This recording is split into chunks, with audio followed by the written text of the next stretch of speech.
Hello, this is Joachim from Playing Piano with Chords. In this piano hack number 6, I'm going to show you 6 more chords from the 6 chords we learned in the previous hack. So let's get started. It's actually very easy. Whenever we have a major chord, you just lower the third by a half step and you arrive at a minor chord. So this is C major to C minor. Whenever you have a minor chord, you raise the third and you get the corresponding major chord. So this was D minor to D major.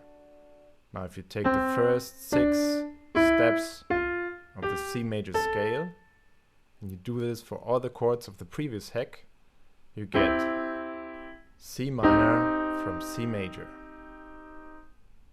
If you take D minor, you raise the third and you get D major. Take E minor, raise the third, you get E major. You take F major, you lower the third, you get F minor.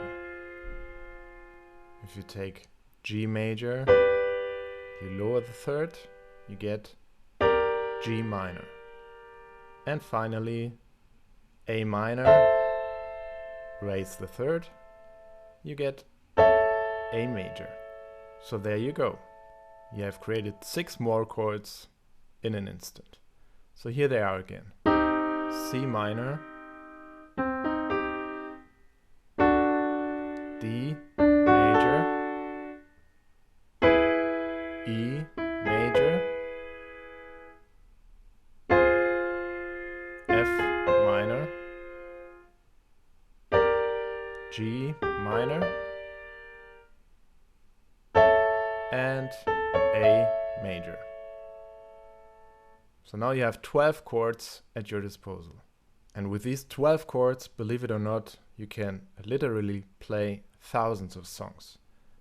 Of course, there's still more major and minor chords for you to learn. So for example, A flat major or A flat minor, D flat major or D flat minor, just to name 2. But with these 12 chords that I showed you, you can go a long way. And if you want to learn the others, just look at a chord chart or check out the Playing Piano with Chords book, where they are all explained in detail.